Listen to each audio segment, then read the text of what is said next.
Now, basketball enthusiast and writer for Hurrdat Sports and Nebraska Preps, Jacob Padilla. And he's like rolling in, and Shane goes, "Is that Jacob right there?" Oh, that's a difficult question. Jacob Padilla. Yeah, I don't know how much I slept. Jacob Padilla. Yeah, I mean, I don't even remember if I ever dreamed. Jacob Padilla. I guess it might be a little different, like considering how wild it's been. Here is Jacob Padilla. Kicking off hour number 3 here on Hurrdat Sports Radio, AM 590, ESPN Omaha, ESPN Tri-Cities.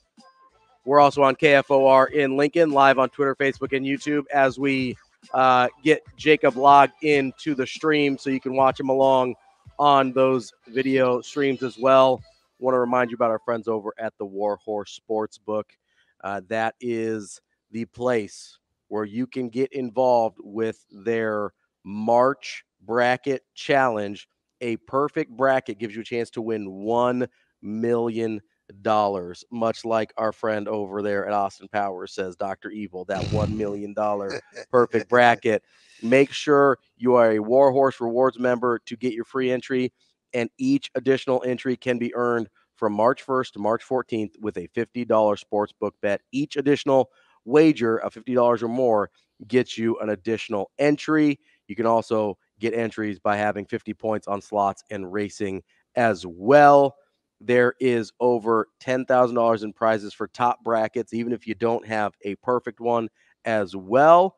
Make sure you get those entries in and then get to the casino in Lincoln to activate those entries between March 18th and March 24th. Don't worry, we'll keep reminding you, but if you have any questions, make sure you go to warhorsecasino.com or download the Warhorse Casino app to make sure you get all the details and rules. That's Warhorse Sportsbook, no bets, no glory. Joining us now on the Warhorse Sportsbook hotline is Jacob Padilla of our very own Hurrdat Sports. JP, what's going on, man? Hey, guys. Good morning. Young Jacob, I love your artwork in the background. Did you do that? The hand's a little small for me. That's from the niece. He's so pragmatic. I'm almost afraid to ask him anything. Well, I mean, listen, he doesn't know. Might have been when you were young. You just held on to it, Jacob. Yeah, we don't know. Jeez. You guys have won one in a row. You still haven't really seen the big three is like a unicorn. You should be in a decent mood about your sons. It's so busy right now. I'm not even going to be able to watch the Suns for a couple of weeks. All right. So where would you like to start?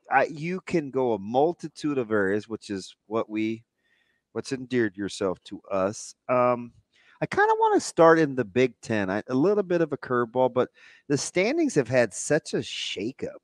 You know, Wisconsin gets upset and Iowa's playing well. And I know you told me this 2 months ago. You're like, DB, when the 1st of March rolls around, Nebraska's going to have a shot at a 3 seed in the Big Ten. Like, I'm like, Jacob, you're such a genius.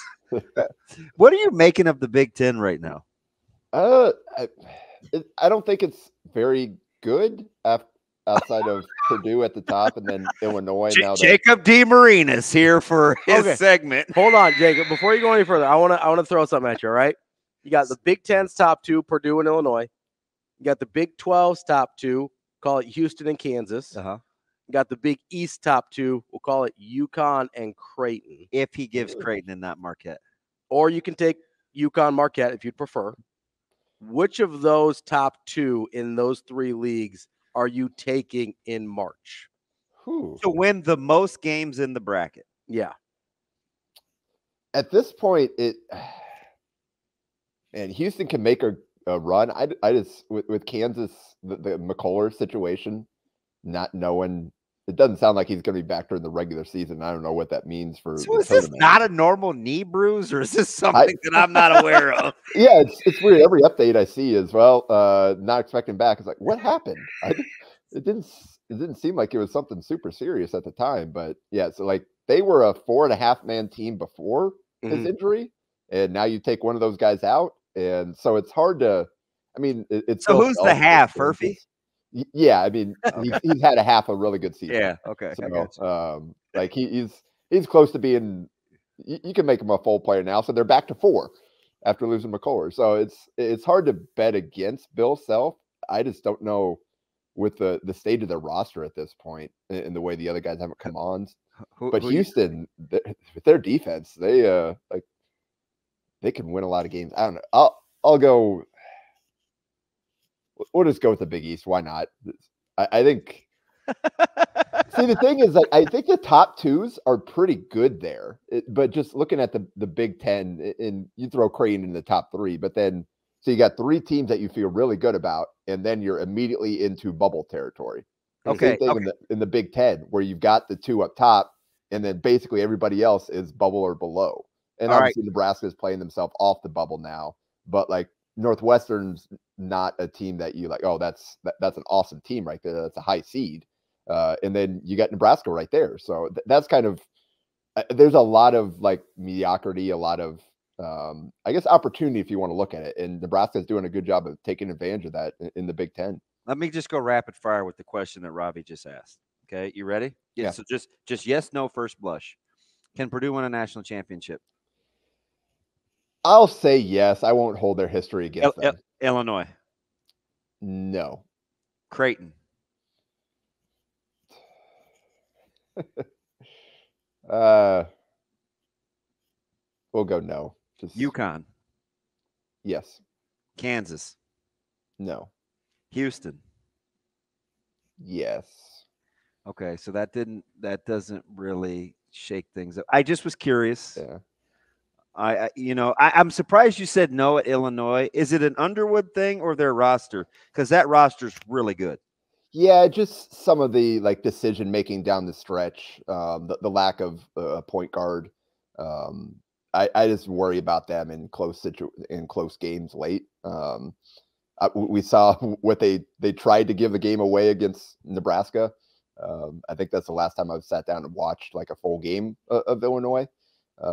They successfully gave it away against Penn State. Yeah, that as well. So that's the worry there, just kind of that one hole on the roster, because the team is pretty good. They got athleticism, versatility.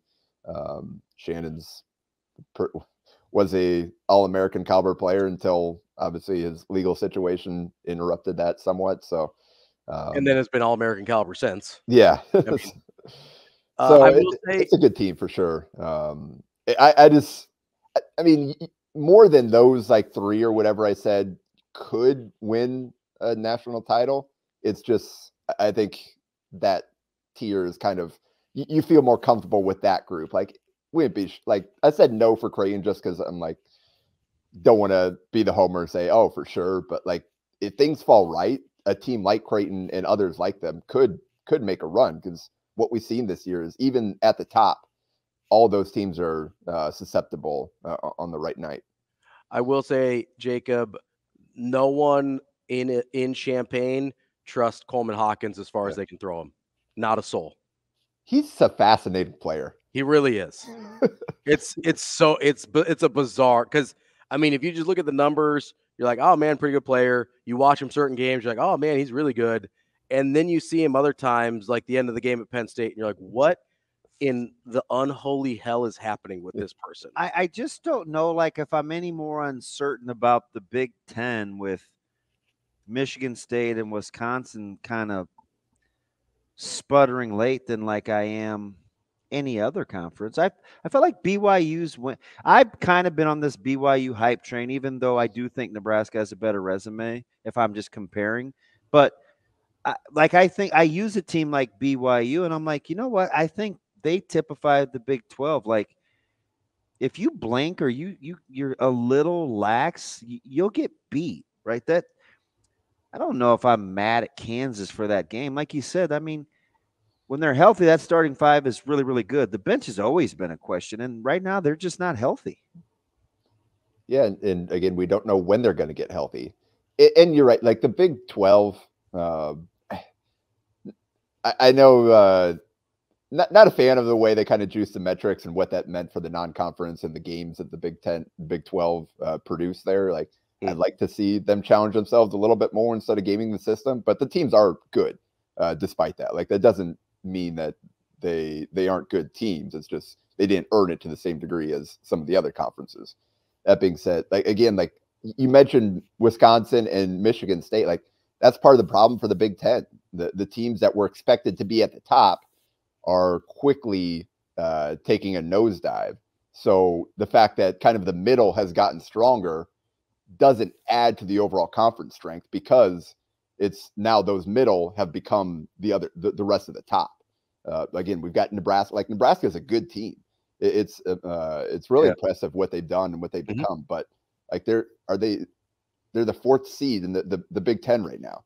Like, I don't, and they just cleared the bubble with that last couple of wins. So that's kind of where you're at with the conference. Like, the fact that Wisconsin has just fallen apart, the fact that Michigan State hasn't been close to expectations. Like, you add those back up to the top of the league, and then Nebraska is a really strong 6th seed or whatever it was. And you've got Northwestern had Ty Berry stayed healthy. You're feeling pretty good about that group with a player like Boo Buie. Now those are the 3rd and the 4th seed you're looking at, and suddenly the top doesn't feel as strong, and that hurts the overall conference. But again, Nebraska's done a great job of taking advantage of what's happened to some of those other teams. Jacob, you've never been afraid to hurt my feelings. Am I being a baby if why? I didn't even get the question out. See, this is what I got to deal with your buddy here, JP. Somebody's got to keep you in check, DB. You always say that. Like, since I've known you, you've kept me in check. Don't let anybody else do it. So, JP, let me ask you this. I was telling this with my buddy Aaron yesterday or the day before. I said, I either want Nebraska to be a 10 or a 7. But to be a 7, he and I we're just dinking around with numbers, right? I felt like they had to be in the finals of the Big Ten tournament, or at least, or the semis. I think. Okay. So because I don't want you to just jump a spot to 9 or a couple spots to 8. I do think Nebraska is underseeded as a 10. I don't love them as an 8 or a 9. I just don't know if they can win enough to be a 7. Do I need to toughen up, or like what are we thinking here? So if they're not good enough to make it to a 7, does it really matter what their second round draw would be? So that's not. So the short answer is no. But what if I make it about matchups, though, about who you're going to see in the second round? Because I think that could matter. But that's something you can't really predict, right? Because the matchups are entirely how the bracket falls, as opposed to the seeding. Where I do know that I have a good feeling of who my ones are going to be, though, and I don't want to see them. Is that fair? Yeah. Okay. Because that's really what I'm saying. Yeah. But you just don't want to play any of the ones. I don't want to play any of the ones. Yeah, that's fair. Yeah, you never want to run into the ones, especially early in the tournament. They're the best teams in the field. But that's why your question to me needed a little. I had to explain it a little. Yeah. I don't. At the end of the day, I don't want to see a 1, but I'm not necessarily afraid to be a 7. You know what I mean? Yeah. Ultimately, they're going to have to beat a good team once if they finally get that first tournament win. That's got to be the focus first. Get there, feel good about yourself, and go get that first win. And then you're playing with house money at that point. You've accomplished more than any team has in program history. So, like, if you end up running into a 1 seed, take your best shot. It's already been a great season. But again, if for them to be able to, I think, win a second game, they have to make a run here to show that they're playing really well, to get another quality win under the belt. Because down the stretch here, they're just taking care of kind of the bottom half of the conference, right? So I think it kind of plays hand in hand there. Like, if they make a run to the 7 seed, then you'll feel better about them potentially making going more than one and done or winning 1 game in the tournament, because they'll have beaten another good team down the stretch, and they'll be playing really well, and thus maybe they play themselves out of that 8-9 spot into the 7th seed or whatever it is. So I think it all goes hand in hand there. Obviously, you'd prefer not to run into the 1s, but I don't think Nebraska is in a place where I wouldn't be looking at that too much. I'd be focusing on kind of Nebraska and how they're playing, and then kind of let the chips fall where they may. I've never been one that focuses on the bracketology and here in the 4th week of January, they're whatever this seed, and this might be the matchup because there's just so much left to play. And like nailing the matchups is so difficult anyway. I've never really paid much attention to that. Just kind of focus on the teams that I'm following and what they're looking like. Gotcha. We're talking with Jacob Padilla of Hurrdat Sports. Jacob, we talked a lot about the Big Ten. I want to ask about Villanova on the Big East side of things, because I don't totally know what to make of them. They kind of remind me of the Big East's very own version of Michigan State. True or false? Well, so they don't have a Hall of Fame coach. That certainly, I think, would be a difference there. Because sure, even resume with, roster though. Yeah, because even with the Michigan State struggles, and we've seen some of this in recent years, they still have a run in them for whatever reason. Izzo seems to find a way at times. Mm-hmm. But yeah, I mean, I didn't love the Villanova roster as much as some. Mm-hmm. Then again, like Michigan State, just because they brought everybody back, people expected them to be a top 5 team, and I was a little hesitant on that as well. I think I thought they'd be better than they have been, but I wasn't all in on them making the leap just because they brought everybody back. With Villanova, I think just with so many pieces, and you've got guys transferring from different levels, all trying to fit in. Justin Moore, again, coming off an Achilles injury, you just can't take for granted that a guy is ever going to be what he was before. What a travesty for a guy like that, man. Yeah, and that's the thing. Like he hasn't been an All-American. He's been a good player, but he hasn't been what he had a potential to be before the injury. And then you're fitting in all these other pieces. And Eric Dixon's had a great season and is a really tough player, but yet some other guys have been up and down. And again, Kyle Neptune's still figuring this out as a head coach. So I think, I guess it is somewhat comparable. But I think Villanova struggles are kind of more understandable and something you could have seen coming to a certain degree than Michigan State, to the degree that they've struggled. But yeah, I think they're both comparable within their conferences for high expectations coming in and kind of falling short. JP, let's jump over to high school, man. You had a great piece that you put up on Omaha North. Ravi and I were talking about that. I think there's 5. I'm doing this in my head. There's 5 Class A teams with 20-plus wins. I think 24, 2 with 21, and 2 with 20. Gretna and Westside have 20. Who has 21? North and Millard North, and Bellevue West has 24. Is that how you drew it up too? Just like you pegged Nebraska as a potential 3 or 4 in the Big Ten, that North would enter the state tournament in Lincoln with 21 wins? It's really impressive what they've done. And talked to Coach Lichty after the game and mentioned that the players felt disrespected going into the season, and then hearing the talk about their schedule. And to be fair, like they didn't take on the other top teams, but they did take care of business, and they secured a couple big wins. And then the comeback that they pulled off last night, I think. Yeah, that's the thing. Yeah. That's some serious stones. That's resolve. Well, and the wild thing, so they're down 18 in the second half. They rallied all the way back without making a single 3-pointer. They went 4 for 4 to start the game and jumped out to a 14-6 lead, then gave up a 36-10 run. Tapio South hit 7 threes in the second quarter, scored 24 points, took a 14-point lead at halftime, pushed it back up to 18 in the third quarter. North missed their last 11 threes after that 4 for 4 start. Yeah. Yet still, they held Tapio South to 2 points and no field goals in the fourth quarter. Forced 7 turnovers, 0 of 8 shooting. Just did a great job of really locking in on Bryson Ball and Reese Kircher and making other guys have to beat them. And guys weren't able to step up and make shots. And then down the stretch, just couple of really, I mean, somewhat forced, but also somewhat unforced turnovers by Tapio South kind of allowed North to win it at the end. So just great resiliency from the Vikings. And that, I think, more than the 21 wins, the way that they won that game should have them feeling confident heading into the postseason. Okay, so kind of the lazy analysis. I heard this a ton last night and again this morning.